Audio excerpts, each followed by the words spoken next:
So just before we get into the actual test itself, I just want to walk you through the kind of setup that I've got here, which is going to be the basis of most of the tests that I'm going to be conducting out here. So our main objective is to see what impact the Lume Cube is going to have on the kind of footage that we're going to shoot on the Osmo. So we've got the Lume Cube right here, mounted directly onto this universal mount. I've got a microphone, so I've got the phone. So I've decided to leave the Z-axis mounted, as this probably represents the maximum kind of accessories that we're likely to have mounted on a typical shooting day.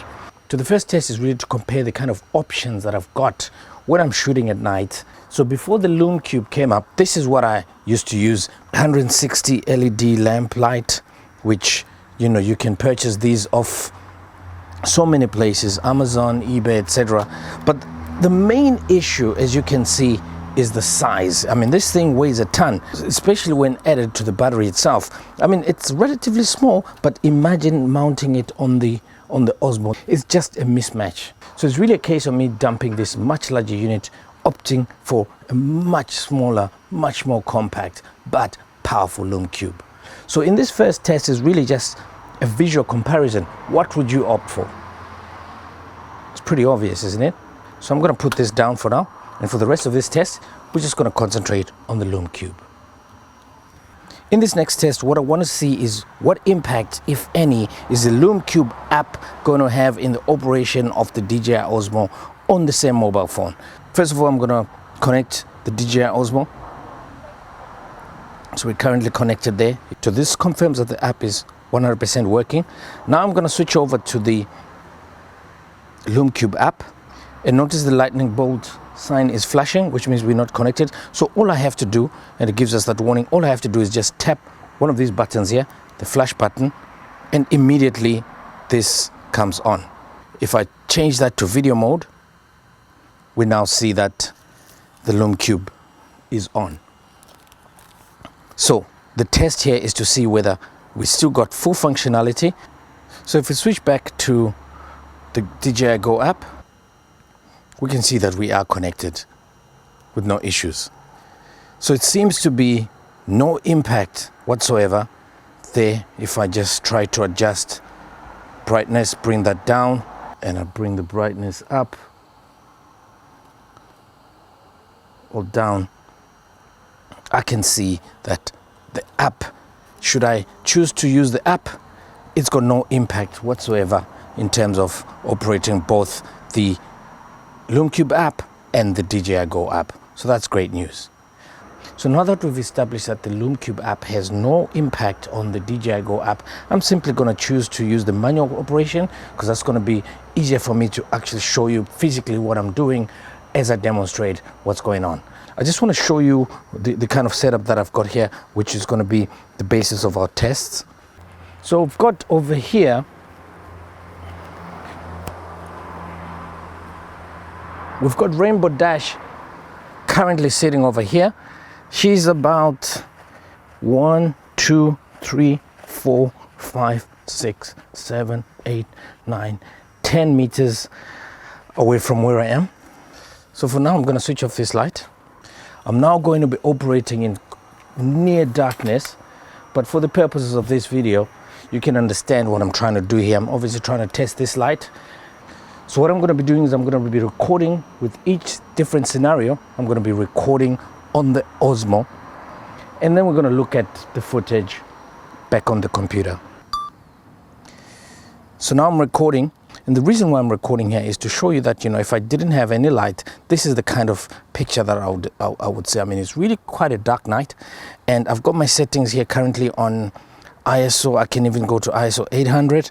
ISO 3200, which is the highest, and the shutter speed on 25. So this is by far the highest. So what I want to try and do first of all is see what sort of ISO settings can we start off with when we're using the Lume Cube.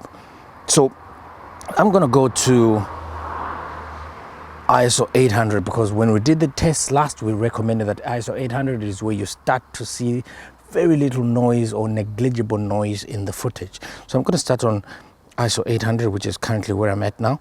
So now let's switch on the Lume Cube. I'm going to go into continuous video light, and we start to see a little bit of Rainbow Dash sitting right there in front of us. So the distance currently, I'm about 2.5 meters, call it 3 meters if you will, from Rainbow Dash. And I'm currently on the very first setting of the Lume Cube. So the settings now is my ISO is 800, my shutter speed is 25. I'm going to try and increase the light level on the Lume Cube in increments of 1, and then we'll see what each one looks like. So we're currently on level 1.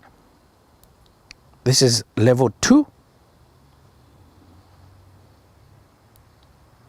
This is level 3. This is level 4.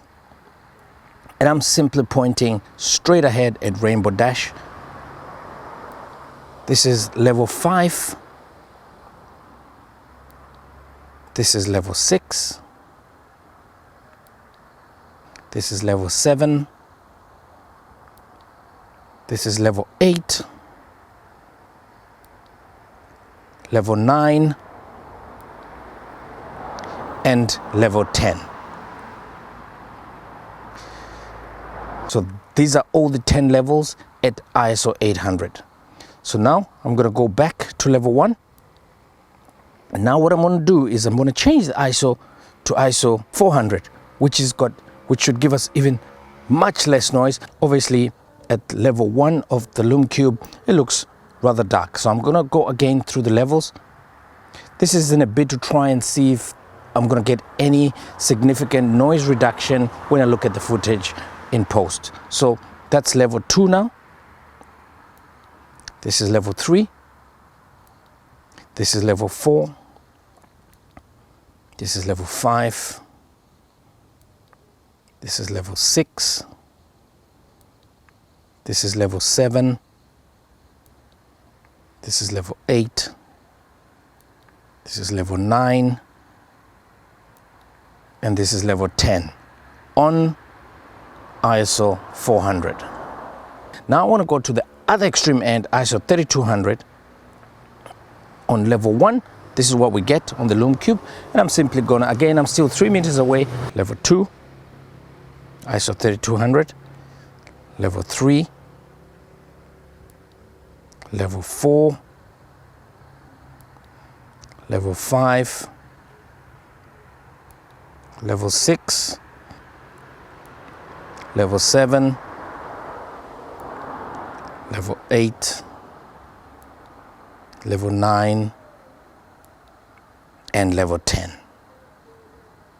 And I'm going to step back about 5 meters away.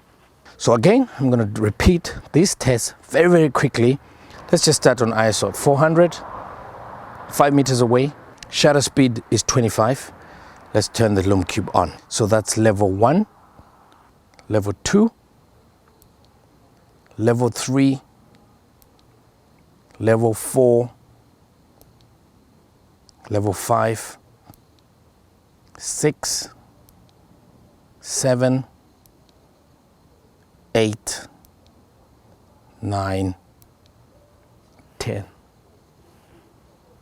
Now I'm going to go ISO 800, go back to level 1 on ISO 800.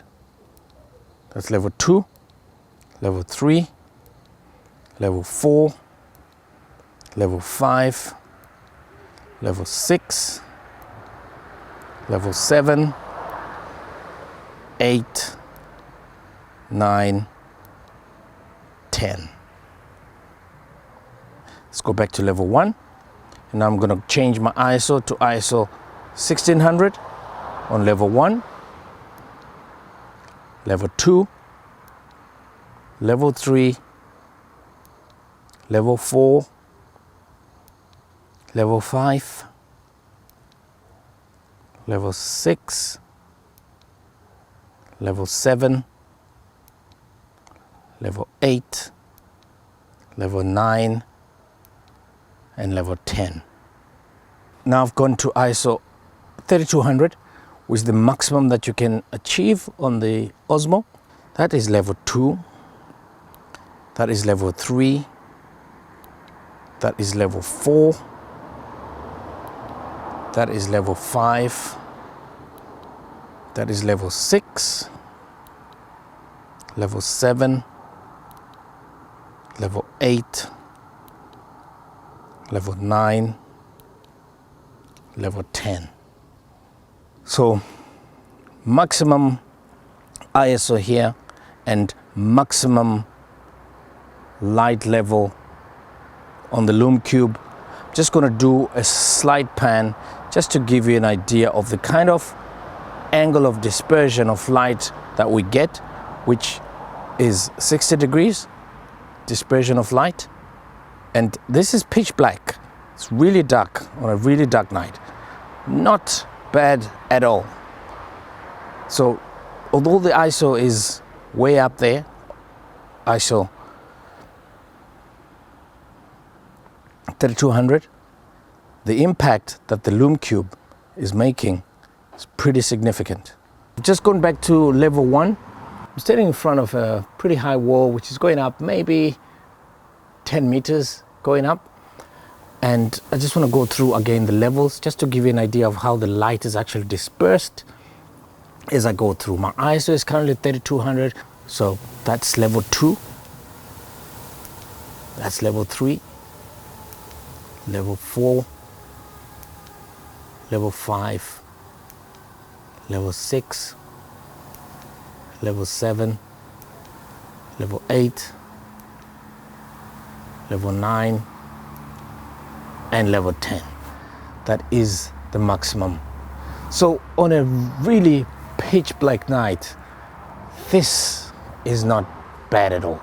So now I'm going to stick on ISO 3200 and simply do a walk towards Rainbow Dash, just to show you. I've got the Z-axis engaged now as well, just to show you the kind of light dispersion and how that will impact as you approach your subject.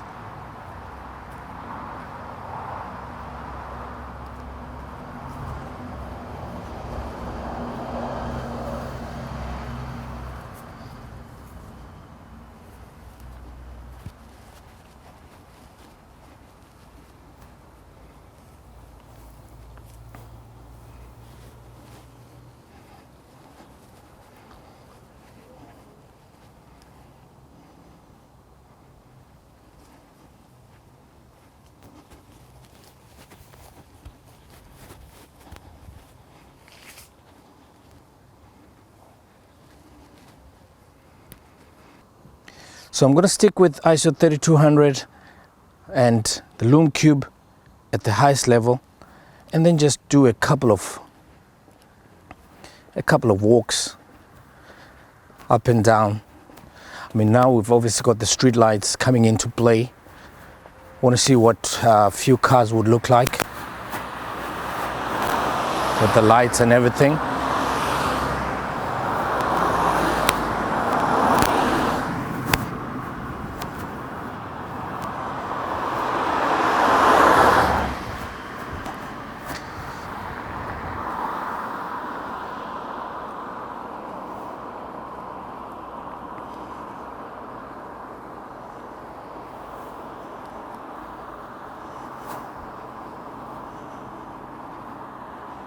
So this car is coming directly at us. Let's take a look at what this. Let's take a look at this.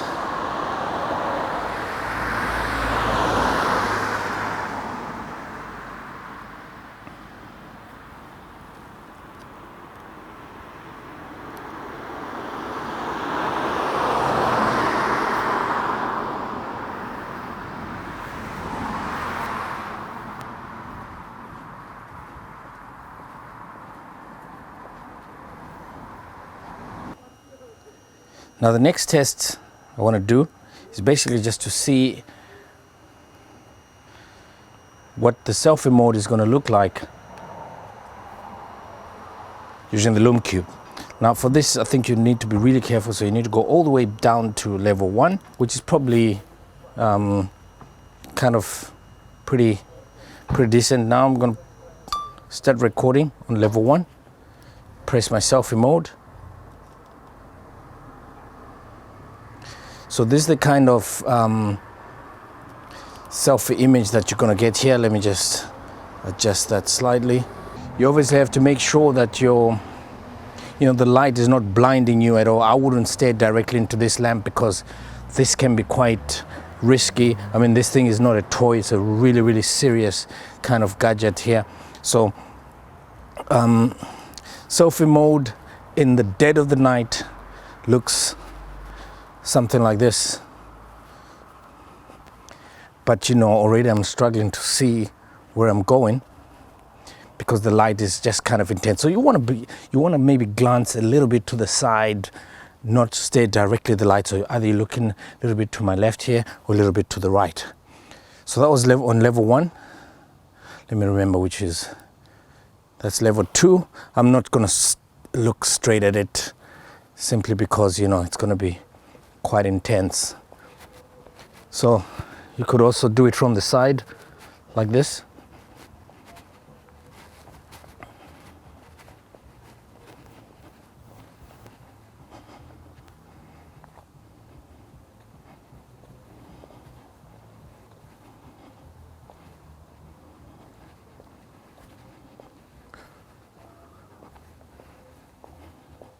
So probably this is the most comfortable from the side a little bit. Let me try on this side as well.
Alright, so all the tests done. It's now time to go through what we found as our experience of using the Lume Cube and what we're recommending going forward.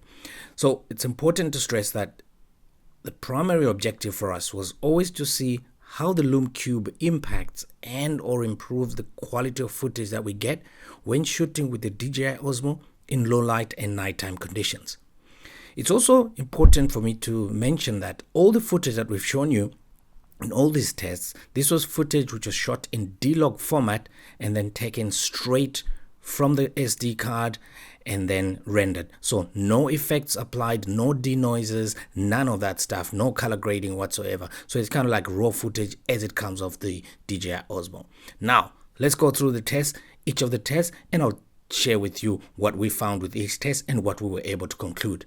So test 1 was really a confirmation of the form factor, which option to choose. I think this was really clear that the Lume Cube with its form factor is really the option to use when you've got a DJI Osmo, which is really something that works well with compact accessories. So that goes without saying. That was really a very easy conclusion right there.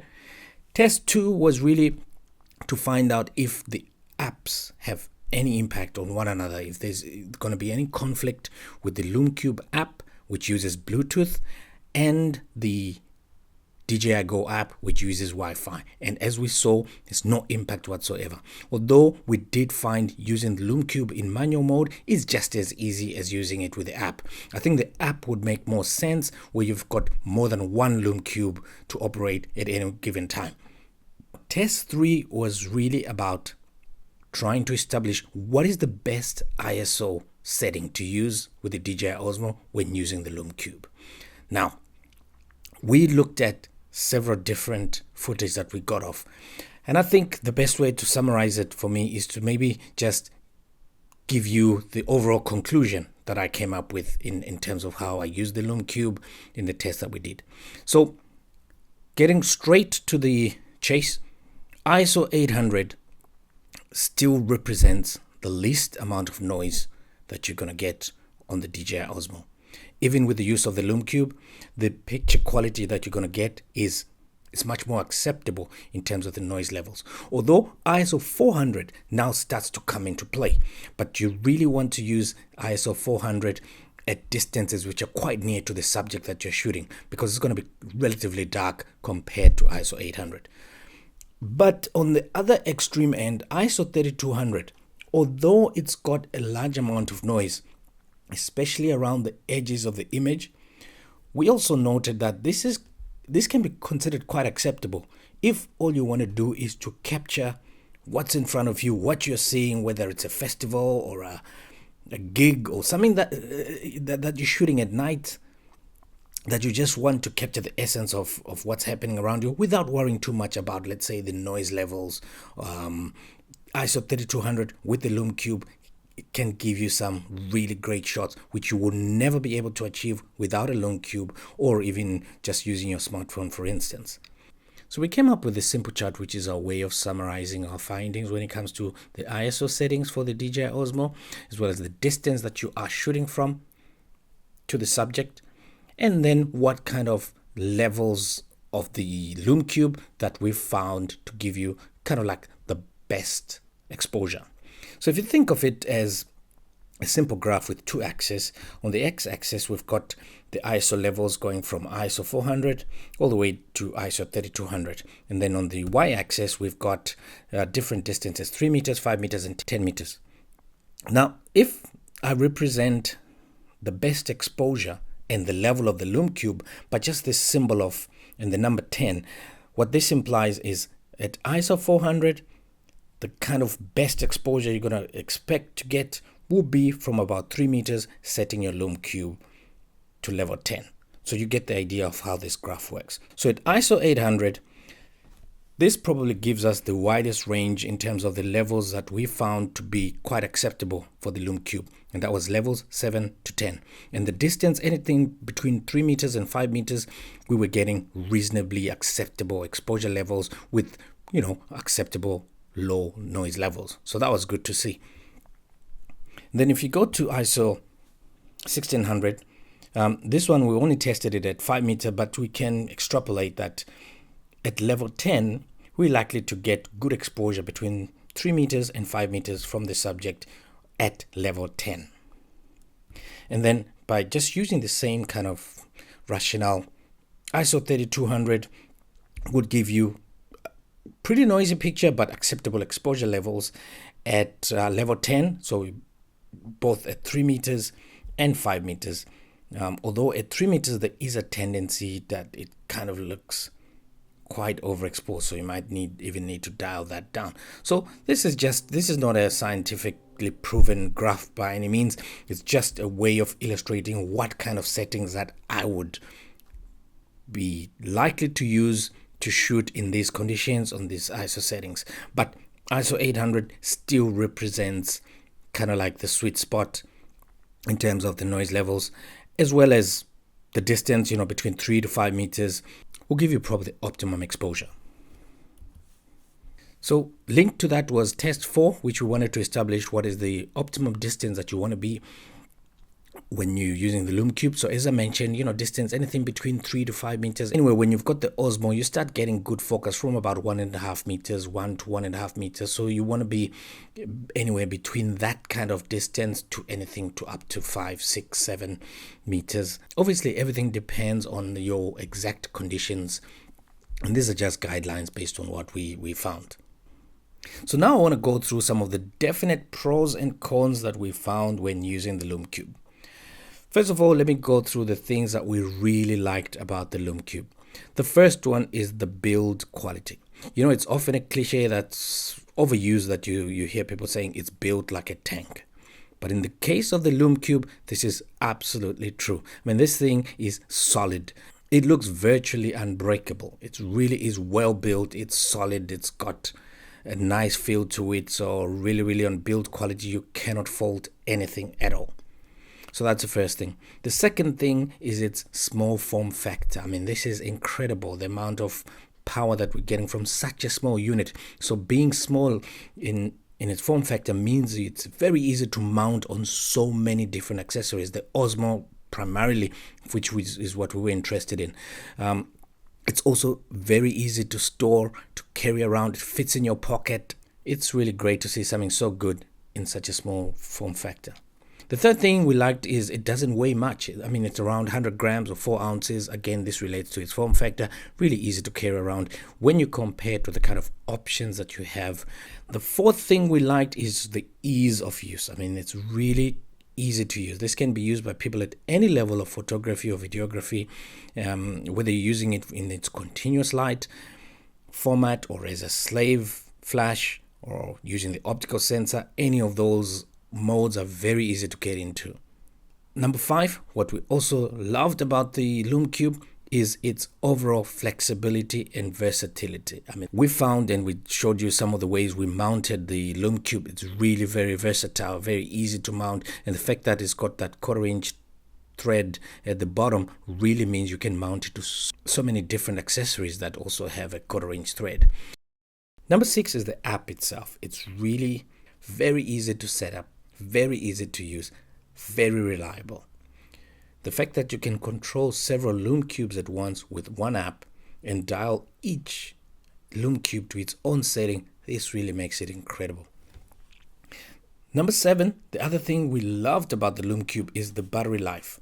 I mean, I'm used to using the Osmo quite often, and we know the battery life on the Osmo, it's not one of the greatest, but when you compare to the Lume Cube, if you're operating it at 50%, this is a far better battery life in that it can last for anything up to 2 hours when you're operating it 50%.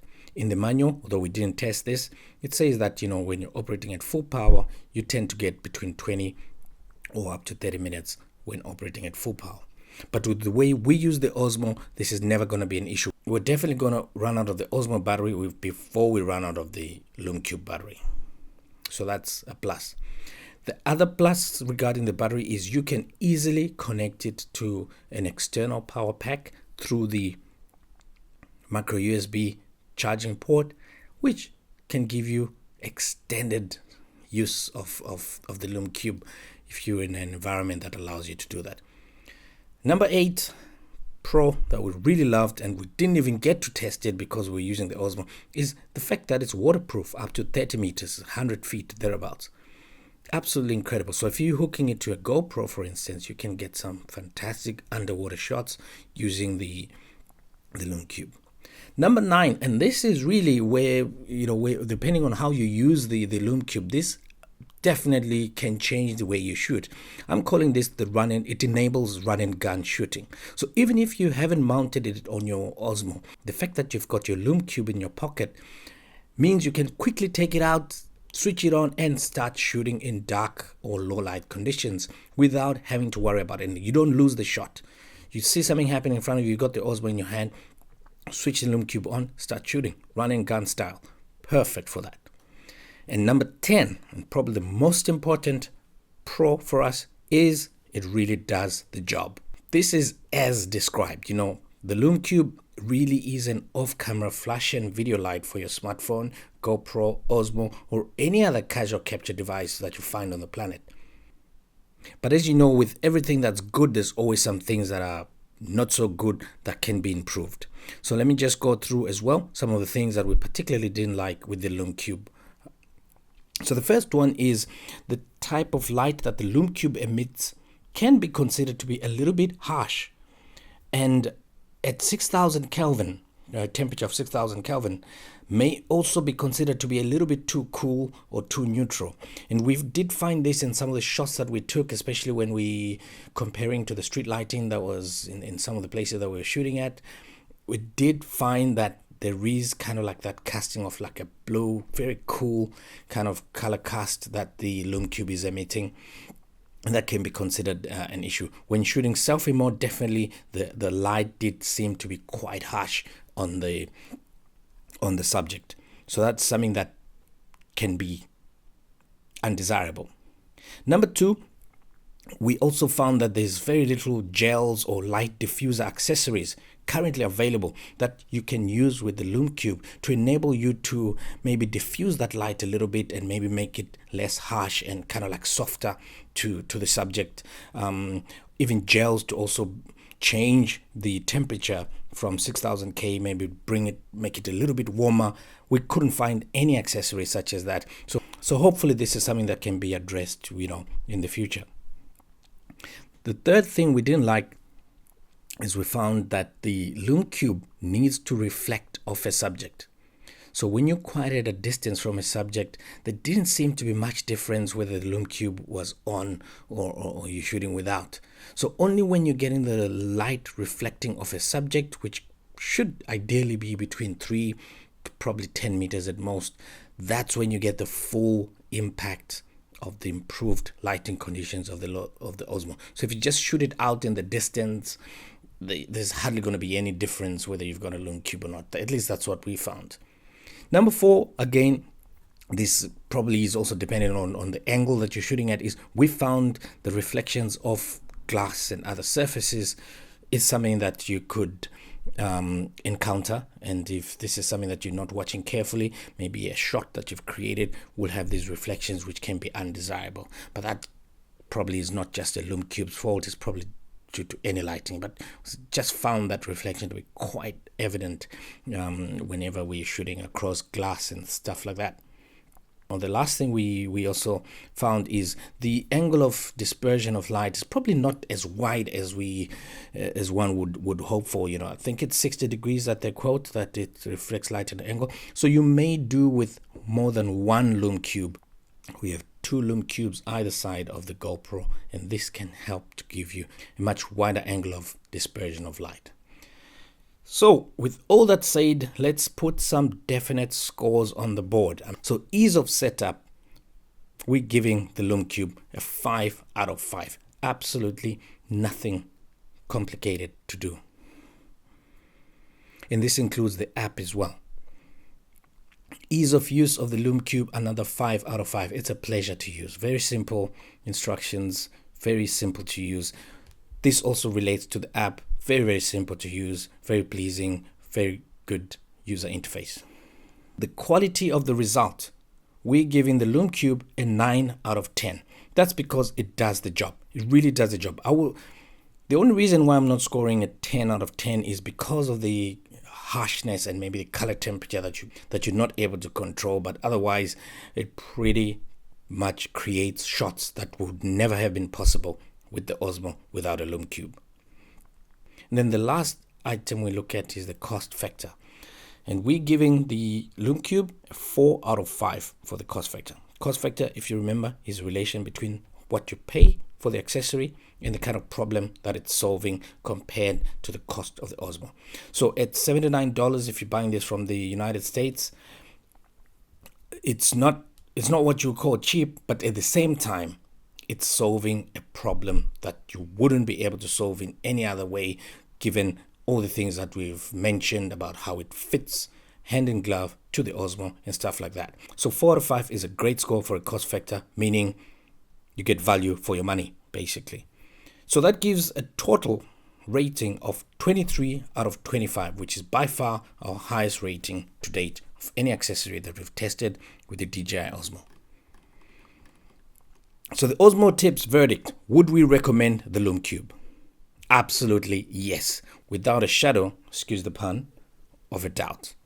With the Lume Cube, you're able to create shots that just wouldn't be feasible without it. That's as simple as we get. So we would absolutely recommend that you have one, if not two of these things, or probably even more in your kit, because this will definitely improve the quality of the shots that you take depending on the condition that you're shooting at. So that's the Lume Cube lowdown. As Osmo tips, we have been inspired so much by what the Lume Cube has done for the Osmo. So much that we asked Lume Cube if we could help to bring the Lume Cube to the Osmo world and represent the brand in our unique way. And they said yes. So today, we're happy to announce that we are now an affiliate of Lume Cube products. I think that deserves a bit of an applaud, don't you? This means if you use our link in the description below to order any Lume Cube product, we get a little something back. This is one way you can really help support Osmo Tips, so we can keep bringing you epic content and tutorials and Q&As and tips. What else do we do on this channel? Epic stuff. Of course, anything epic, you got it. So it's really just one way of you guys appreciating all the time and effort that we put into bringing you all this content. You would really love it, right? Yep, and I really love this hat. So if you're ordering from within the US, there is no shipping costs. But if you're ordering using this link from anywhere else in the world, there will be shipping costs involved. So just be aware of that. For our UK-based subscribers, you'll be happy to know that we will soon be stocking Lume Cubes and various accessories that we think will be very useful for your Osmo. So we will let you know as soon as we have our first stock, so watch this space. So we hope you found this video useful, and remember to share this video with everyone you know who's interested in photography and videography lighting concepts. Yeah. Till next time, my friends, we say, let there be light.